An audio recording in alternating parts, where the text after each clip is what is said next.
সকলোকে আচলতে ভাস্কৰ দাই মোক বেছিকৈ ওপৰত উঠাই দিলে ইমান মই ডাঙৰ কবি নহয় ইমান ধুনীয়া ধুনীয়া বিশিষ্ট কবিসকল আহিছে ভাল লাগিছে আচলতে মোৰ নাম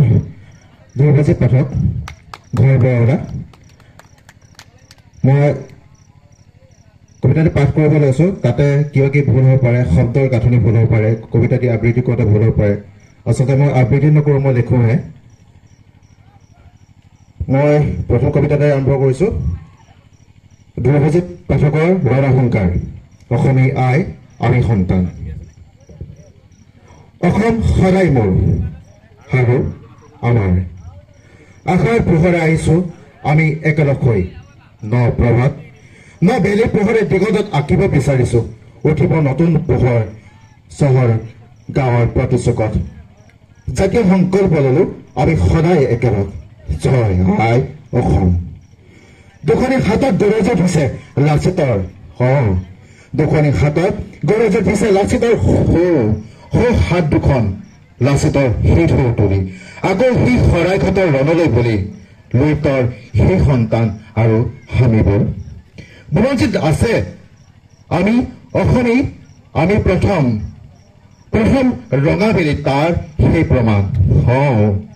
মা কপালত সেই ফুট সদায় বিচাৰিম ওলোৱাম বিজয় ধ্বজা উৰিবৰ বতাহৰ ভাজে ভাজে অসমৰ কলা সংস্কৃতি বিক্ৰী নহওঁ আমি অসমীয়া ভূপেন হাজৰিকা গানত গাই যোৱা সেই গান উঠিব নতুন জোৱাৰ আমি অসমীয়া নহওঁ দুখীয়া নালাগে ইয়াত কোনো জাতিদ্ৰোহী মানুহ দেশ বুলি ক'লে কাৰো নালাগে আদেশ নাঙলৰ মুঠিত আমি কৃষকৰ সন্তান কৃষ্ণজ্যোতি জ্যোতিপ্ৰসাদ আদৰ্শৰে বৈপ্লৱিক আমি নালাগে কোনো আমাৰ শ্লোগান দি সমাধান কৰিবলৈ জাতি মাটি ভেদি চিৰস্থায়ী কৰিম কোনো ধনৰ লোভত কোনো গাড়ী লোভত নকৰি প্ৰতিজ্ঞাবদ্ধ আমি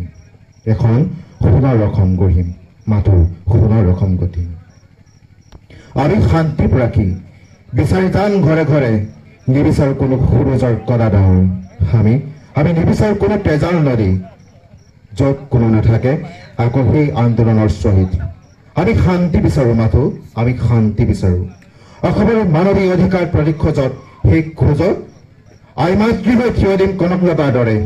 বীৰৰ দৰে থিয়ম লাচিতৰ দৰে তেজ দেহৰ অংগ দিম লাগিলে ডিঙি কটা দিম সেনানী হৈ নিদিওঁ